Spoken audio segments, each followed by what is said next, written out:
भगवान श्री कृष्ण जी से यही विनती, यही निवेदन करते हैं कि भगवान ऐसे शुभ घड़ी, ऐसे शुभ अवसर हम परिवार के ऊपर प्राप्त हुआ है आप ही के असीम कृपा से। और जो कथा हम श्रवण कर रहे हैं अपने जीवन को धन्य बना रहे हैं। कहा गया कि भक्ति, ज्ञान और वैराग, यदि भक्ति है आपके पास और ज्ञान और वैराग नहीं है तो काम बहुत बन नहीं पाता है, क्योंकि भक्ति आप तभी कर पाओगे जब आपके पास ज्ञान होगा। और जब ज्ञान होगा तो ज्ञान के मतलब है कि हम क्या खाए, क्या पिए, कौन समय हमें उठना है, कौन समय में सोना है, और ढेर से ऐसे बहुत से बातें हैं जो ज्ञान के ऊपर थे। वैराग के मतलब है कि हम में कैसे रहना है, इस तरह से हमें अपने आप को, इस शरीर को त्याग करना कुछ कुछ चीज़ से, जो हम भक्ति मार्ग पे चल सकते हैं। तो भक्ति, ज्ञान, वैराग, ये तीनों बात भागवत से उत्पन्न हुआ है। तो भगवान से हम यही विनती करते हैं कि हे परमात्मा, जो ज्ञान हमें प्राप्त हुआ है, जो भक्ति कर रहे हैं, आप ही की असीम कृपा से है। और जिस तरह से कल जब रात्रि को हम लोग श्रवण किया था, तो जब भगवान श्री कृष्ण सब ग्वाल बाल सब के साथ में बैठे थे और रात्रि के समय आग लग गया, तो भगवान के शरण में सब कोई दौड़े कि हे कन्हैया, आप ही एक सहारा है जो हम सभी को बचा सकते हैं। तो भगवान ने क्या किया, तरीक देर भी ना किया, और जो दौनालाल पान कर गया, यानी पूरा आगिन को भगवान श्री कृष्ण, अभी चालसा में उन्होंने सुना ना कि मधुवन जलत अगिन जब ज्वाला शीतल भय, भगवान शीतल कर, जिसे ज्वाला आगिन के कहा जाता है। भगवान श्री कृष्ण ने पी लिया। तब सुखदेव जी महाराज से बोलते हैं कि हे राजन, आप सुनिए कि जिस तरह अगिन को भगवान श्री कृष्ण ने जब पी लिया, तब सब प्रसन्नचित होकर के ग्वाल जितने भी है सब साथ में हो करके और बड़े प्रेम के साथ अब वहाँ से अपने साथ में लेकर के कीर्तन गाते हुए और अपन धाम को आते हैं। इस प्रकार श्री कृष्ण तथा बलराम जी को अपने साथ में माया शक्ति का बल प्रभाव ब्रज के क्रीड़ा करते हुए, ग्रामीण स्थिति जैसे बहुत कड़ी धूप है, लेकिन उस समय भगवान श्री कृष्ण के साथ में खुशहाली के साथ में जा रहे हैं, तो कुछ गर्मी भी नहीं जनाता है। परंतु जहाँ पर श्री बलराम जी और श्री कृष्ण जी है, तो वहाँ के वातावरण वृंदावन में ऐसा गुण छा गया था कि गर्मी भी शीतलता लगने लगी।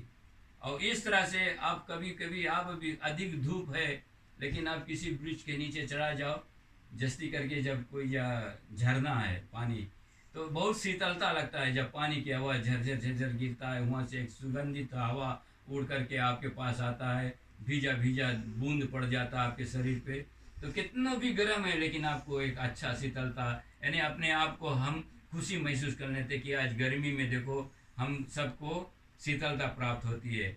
इसी तरह से भगवान जब अपने लीलाओं को करते हुए और वहाँ से आते हैं, तो इस प्रकार से अपने आप को इस तरह से करते हैं कि सभी कोई खुशी में हो जाते हैं।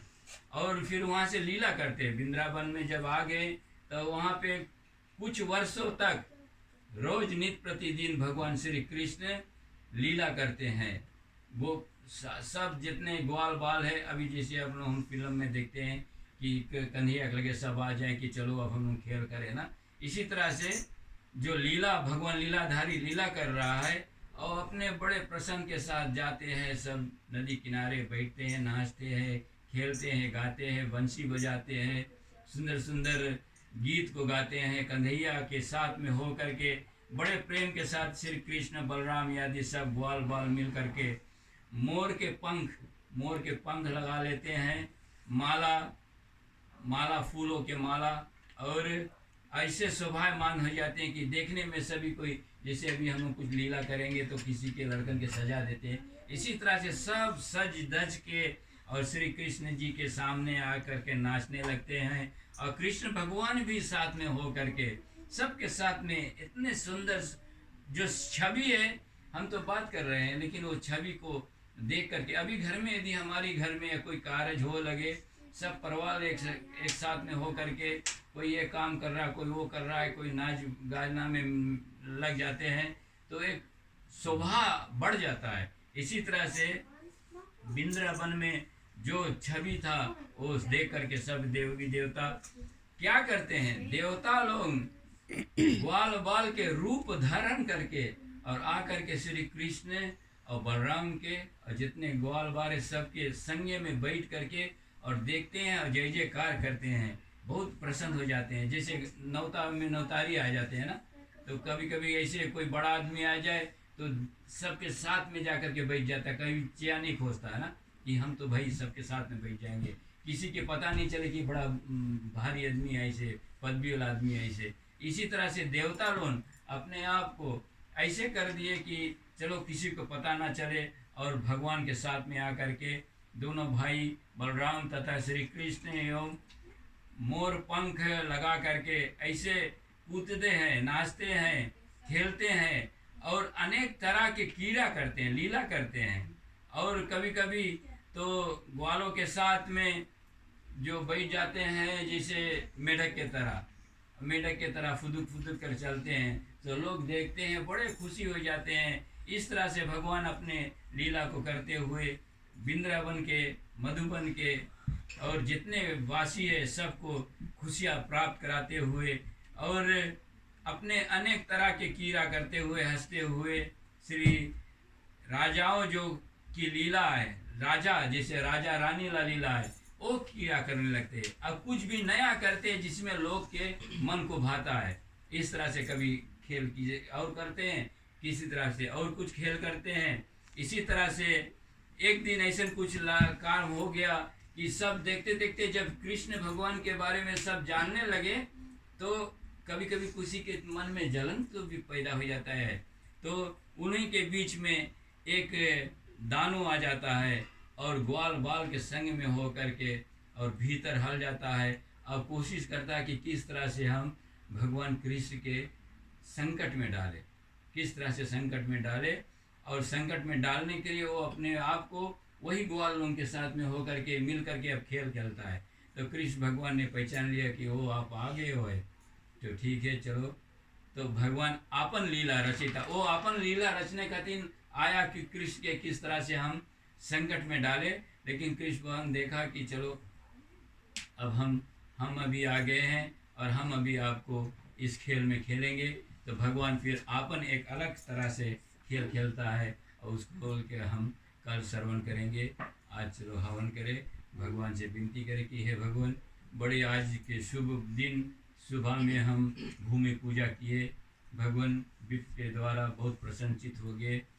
बस बचाए रखना, संकट बाधा विघ्न तो आएगा लेकिन बचाने वाला आप है, आप ही के नाम के सहारा लेता है। जैसे अभी हम लोग एक नया मंत्र सीखा, अभी लोग पूछ देते कि कहाँ से पाई है आदमी, कुछ नहीं, लेकिन कहाँ कृष्ण भगवान जो लड़कन अभी के विद्वान पढ़े हैं, ओम कृष्णाय वासुदेवाय हरे परमात्मने प्रानंत कलेश नाशाय गोविंदाय नमो नमः। माला तुम जप लिया बेटा, तुम्हारे कैसो भी संकट कलेश रही सब कट जी। तो इसका मतलब नहीं है कि मंत्र लो जाप कर लो बस भगवान के ऊपर छोड़ दो, जो तुम्हें कर्म करना है।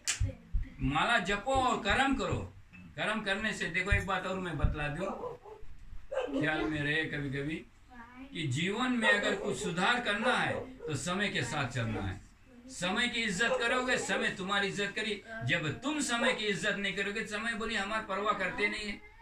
अब हमारे बाप हमें तो ऐसे खुशी लगा कि हमारे जो व्यापार है ऑन टाइम मैकेनिकल सर्विस, समय की इज्जत करेगा। तो समय के जो इंसान इज्जत करी, आज हमें भगवान समय कहाँ से कहाँ पहुँचाए। जिसे ये सब कर्म के ऊपर है। ये हाथ की हस्ती रेखा, जिसे मैंने एक दफे बताया था, एक कोई हस्ती रेखा दिखाने के लिए चला गए तो हस्ती रेखा देखने वाला बताई जैसे आज बोले यहाँ ऐसे ना, अच्छा ठीक है ये जो कुछ जाने है बतावे है। तो उसके बोले तुम्हारी रेखा जब यहाँ जुड़ जी, बोले तुम धनवान हो जाइयो। बेचारा जोड़े नहीं जोड़े बस काट दी, यहाँ से काटिस, यहाँ से खून निकले लगा। अब तुम अपन रेखा थोड़ा कर सको, ऐसे कर दे कि भगवान के रेखा बनावल के तुम सको।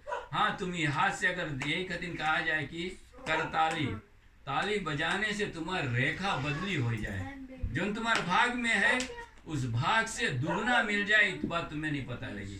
लेकिन सब निर्भय है आपके कर्म से। बोलिए।